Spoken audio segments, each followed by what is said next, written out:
ಕಬ್ಬಿಣಾಂಶ ಮತ್ತು ಪೋಷಕಾಂಶಗಳು ಹೆಚ್ಚಿರುವ ನುಗ್ಗೆಯ ಬೆಲೆ ಈಗ ಗಗನಕ್ಕೇರಿದೆ.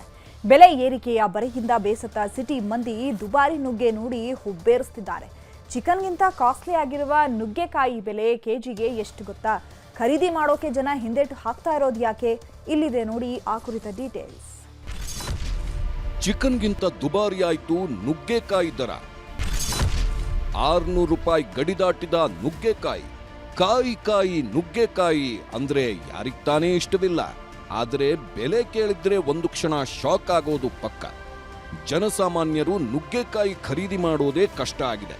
ನುಗ್ಗೆಕಾಯಿಯನ್ನ ಹೇಗಪ್ಪ ಖರೀದಿ ಮಾಡೋದು ಅನ್ನೋ ಟೆನ್ಷನ್ ಆಗಿದೆ.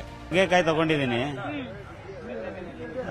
ಒಂದು 50 ರೂಪಾಯಿ ಹೇಳ್ತಿದ್ದಾರೆ. ಒಂದೇ 50 ರೂಪಾಯಿ ಅಂದ್ರೆ ಹೆಂಗೆ ಮಾಡೋದು? ಎಲ್ಲ ರೇಟ್ಗಳು ಜಾಸ್ತಿ ಆಗ್ತಾನೆ ಇದೆ. ಈ ನಡುವೆ ಇನ್ನೂ ಜಾಸ್ತಿ ಆಗಿದೆ. ಇಷ್ಟು ದಿನ 20-30 ರೂಪಾಯಿಗೆ ಸಿಕ್ತಿದ್ದ ಜೋಡಿ ನುಗ್ಗೆಕಾಯಿ ಬರೋಬ್ಬರಿ 100 ರೂಪಾಯಿಗೆ ಹೋಗಿದೆ. ಬೆಂಗಳೂರಿಗೆ ಈ ಹಿಂದೆ ಪ್ರತಿದಿನ 100 ಟನ್ ನುಗ್ಗೆಕಾಯಿ ಸಪ್ಲೈ ಆಗ್ತಿತ್ತು. ಆದ್ರೆ ಇದೀಗ ವಾತಾವರಣ ಬದಲಾವಣೆಯಿಂದ ನುಗ್ಗೆಕಾಯಿ ಬೆಳೆ ಸರಿಯಾಗಿ ಬಂದಿಲ್ವಂತೆ. ಹಾಗಾಗಿ ಪ್ರತಿದಿನ ನಗರಕ್ಕೆ 30ರಿಂದ 40 ಟನ್ ಮಾತ್ರ ನುಗ್ಗೆಕಾಯಿ ಸಪ್ಲೈ ಆಗ್ತಿದೆಯಂತೆ. 60% ನುಗ್ಗೆಕಾಯಿ ಪೂರೈಕೆ ಕುಸಿತ ಕಂಡಿದೆಯಂತೆ. ಒಂದು ಮೂಟೆ ತಗೊಂಡ್ಬಂದಿ 3 ದಿವಸ ಆಯ್ತು. 3 ದಿನದಿಂದ ಮಾಡ್ತಾ ಇದೀನಿ, ಯಾರೋ ತಗೋತಾ ಇಲ್ಲ ಗಿರಾಕಿ. ಒಂದು ಕಾಯಿ 60 ರೂಪಾಯಿ 50 ರೂಪಾಯಿ ಮಾರಬೇಕು. ಜೋಡಿ 120 ರೂಪಾಯಿ 100 ರೂಪಾಯಿ ಮಾರಬೇಕು. ಅದು ಯಾರು ತಗೊಳ್ತಾ ಇಲ್ಲ. 3 ದಿವಸ ಆಯ್ತು. 40 ಕೆಜಿ ತಗೊಂಡ್ಬಂದಿ 18,000 ತಗೊಂಡ್ಬಂದಿ ನನ್ನೇನೋ ಮಾಡ್ತಾನೆ. ಇನ್ನು 10,000 ಮಾರಿಲ್ಲ, ಇನ್ನು 10,000 ಇದರಲ್ಲಿ ಆಗ್ಬೇಕು. ಇಳುವರಿ ಕಡಿಮೆಯಾಗಿದೆ, ಜೊತೆಗೆ ನುಗ್ಗೆಕಾಯಿಗೆ ಡಿಮಾಂಡ್ ಆಗಿದೆ. ಇದೀಗ ನುಗ್ಗೆಕಾಯಿ ಜೊತೆಗೆ ಬೇರೆ ತರಕಾರಿಗಳೂ ಕೂಡ ದುಬಾರಿಯಾಗಿದೆ. ದಿತ್ವ ಚಂಡಮಾರುತದ ಎಫೆಕ್ಟ್ ತರಕಾರಿಗಳ ಮೇಲೆ ಬಿದ್ದಿದೆ. ಕೆಂಪು ಸುಂದರಿ ಟೊಮೆಟೊ ಕೆಜಿಗೆ 70ರಿಂದ 90ಕ್ಕೆ ಹೋಗಿದೆ. ಅವರೆಕಾಯಿ ಕೆಜಿಗೆ 80ರಿಂದ 100 ರೂಪಾಯಿ ಆಗಿದೆ. ಚಿಕನ್ ಮಟನ್ಗಿಂತ ನುಗ್ಗೆಕಾಯಿ ರೇಟ್ ಜಾಸ್ತಿ ಇದೆ. ಅದಕ್ಕೋಸ್ಕರ ನಾವು ಯಾವ ರೀತಿ ಇದನ್ನ ಮಾಡ್ಬೇಕು ಅಂತ ಗೊತ್ತಾಗ್ತಾ ಇಲ್ಲ. ನನಗೆ ಒಂದು 100 ಪೀಸ್ ನುಗ್ಗೆಕಾಯಿ ಬೇಕು. 100 ಪೀಸ್ ಬೇಕು.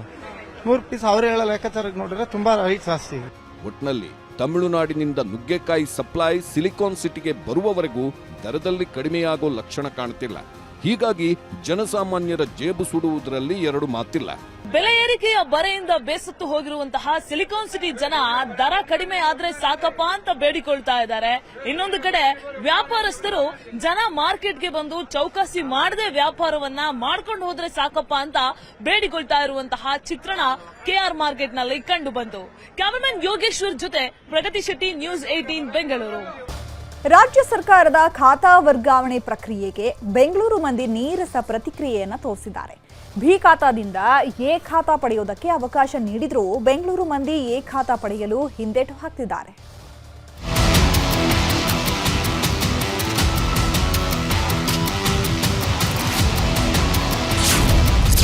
ಎ ಖಾತಾ ಪಡೆಯಲು ಬೆಂಗಳೂರು ಮಂದಿ ಹಿಂದೇಟು. 30 ದಿನಗಳಲ್ಲಿ ಸಲ್ಲಿಕೆಯಾಗಿದ್ದು ಬರೀ 1,500 ಅರ್ಜಿ ಮಾತ್ರ. ನವೆಂಬರ್ 1ರಿಂದ ರಾಜ್ಯ ಸರ್ಕಾರ ಖಾತಾ ವರ್ಗಾವಣೆ ಯೋಜನೆಗೆ ಚಾಲನೆ ಕೊಟ್ಟಿತ್ತು. ಇದೀಗ ಯೋಜನೆ ಜಾರಿಯಾಗಿ 30 ದಿನಗಳು ಕಳೆದಿದೆ. ಆದರೂ ಬಿ ಖಾತಾದಿಂದ ಎ ಖಾತಾ ಪಡೆಯಲು ಬೆಂಗಳೂರು ಜನರಿಗೆ ಉತ್ಸಾಹ ಇಲ್ಲ. 100 ದಿನಗಳ ಯೋಜನೆಗೆ ಆರಂಭದಲ್ಲೇ ನೀರಸ ಪ್ರತಿಕ್ರಿಯೆ ಎನ್ನುವಂತಾಗಿದೆ. ಬೇರೆ ಬೇರೆ ರೀಸನ್ ಇಂದ ಬರ್ತಿದೆ. ಕೆಲವು ಜನರು ಸ್ವಲ್ಪ ವೇಟ್ ಮಾಡ್ತಾರೆ, ಕೆಲವು ಜನರು ಟೈಮ್ ನೋಡಿಕೊಂಡು ಮಾಡ್ತಾರೆ, ಕೆಲವು ಜನರಿಗೆ ಮಾಹಿತಿ ಸರಿಯಾಗಿ ಸಿಗದೇ ಇದ್ದ ಕಾರಣ ಅವರು ಅದ್ರ ಬಗ್ಗೆ ನೋಡಲ್ಲ. So it is general tendency. ನಾವು but one thing is there, ಯಾರೆಲ್ಲರೂ ಇಂಟ್ರೆಸ್ಟ್ ತಗೊಂಡು ಬರ್ತಾರೆ ಅದೊಂದು ಮೊಮೆಂಟಮೇ ಡೆವಲಪ್ ಆಗ್ತದೆ. ಖಂಡಿತ ಇದನ್ನು ಒಂದು ಸ್ವಲ್ಪ ಇದು ಬೇಗ ಗತಿ ಹಿಡಿತದೆ ಅಂತ ಹೇಳಿ ನಾವು ಭಾವಿಸ್ತೀವಿ. ಬೆಂಗಳೂರು ನಗರದಲ್ಲಿ 7.5 ಲಕ್ಷ ಬಿ ಖಾತಾ ಸ್ವತ್ತುಗಳಿವೆ. ಇವೆಲ್ಲವನ್ನ ಎ ಖಾತಾ ಪಟ್ಟಿಗೆ ಸೇರಿಸುವುದು ಸರ್ಕಾರದ ಮೂಲ ಉದ್ದೇಶ ಆಗಿತ್ತು. ಅಂದ್ರೆ ಅಕ್ರಮ ಪಟ್ಟಿಯಲ್ಲಿರೋ ಸ್ವತ್ತುಗಳನ್ನ ಸಕ್ರಮ ಪಟ್ಟಿಗೆ ಸೇರಿಸುವುದು. ಆದರೂ ಜನ ಸಕ್ರಮ ಪಟ್ಟಿಗೆ ಸೇರಲು ಹಿಂದೇಟು ಹಾಕ್ತಿದ್ದಾರೆ. ಸರ್ಕಾರಿ ನಿಗದಿ ಮಾಡಿರೋ 5% ಗೈಡೆನ್ಸ್ ಮೌಲ್ಯ ಪಾವತಿ ಕಡ್ಡಾಯ ನಿಯಮ. ಬಿ ಖಾತಾದಿಂದ ಎ ಖಾತೆಗೆ ವರ್ಗಾವಣೆ ಆಗಲು ನಿಗದಿತ ಸ್ವತ್ತಿನ ಮೌಲ್ಯದ 5% ಮೊತ್ತ ಸರ್ಕಾರಕ್ಕೆ ಪಾವತಿಸುವುದು ಹೊರೆಯಾಗ್ತಿದೆ. ಇಲ್ಲಿ ಸರ್ವರ್ ಪ್ರಾಬ್ಲಮ್ ಆಗುತ್ತೆ, ಮತ್ತೆ ಅಧಿಕಾರಿಗಳ ನಿರ್ಲಕ್ಷ್ಯತೆ ಆಗಿರ್ಬೋದು, ಮತ್ತೆ ಅವ್ರು ಕೇಳುವಂತ ಕೆಲವು ಕಾಗದ ಪೇಪರ್ಗಳಾಗಿರ್ಬೋದು, ಇವ್ಯಾವೂ ಸಹ ಬಿ ಖಾತಾದಲ್ಲಿ ಕೆಲವು ಬಡಾವಣೆಗಳಲ್ಲಿ ಇಲ್ಲ. ಸೊ ಅದನ್ನ ಇವರು ಅರ್ಥಕೊಂಡು ಯಾವುದೇ ರೀತಿ ಅದನ್ನ ಮುನ್ವರ್ಜನೆ ಏನು ಪರಿಶೀಲನೆ ಮಾಡದೆ ಏಕಾಏಕಿ ಬಿ ಖಾತಾದಿಂದ ನಾವು ಎ ಖಾತಾ ಮಾಡ್ತೀವಿ ಅಂತ ಹೇಳಿ ಇದನ್ನು ಸಹ ಪರಿಶೀಲಿಸುವಂತ ಕೆಲಸವನ್ನ ಮಾಡದೆ ಏಕಾಏಕಿ ನಾವು ಎ ಖಾತೆಯಿಂದ ಬಿ ಖಾತೆಗೆ ಹೋಗ್ತೀವಿ, ಬಿ ಖಾತೆಯಿಂದ ಎ ಖಾತೆಗೆ ಹೋಗ್ತೀವಿ ಅನ್ನುವಂಥದ್ದು ಯಾವುದೇ ರೀತಿಯಲ್ಲಿ ಸಕ್ಸಸ್ ಆಗದೆ ಇರುವಂತ ಕಾರಣ. ಸರ್ಕಾರ ನಿಗದಿ ಮಾಡಿರೋ ಸಮಯಕ್ಕೆ 70 ದಿನಗಳು ಬಾಕಿ ಇದೆ.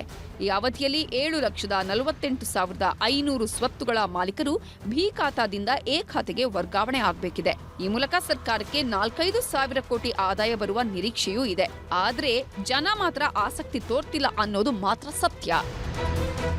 ಆಶಿಕ್ ಮುಲ್ಕಿ, ನ್ಯೂಸ್ 18.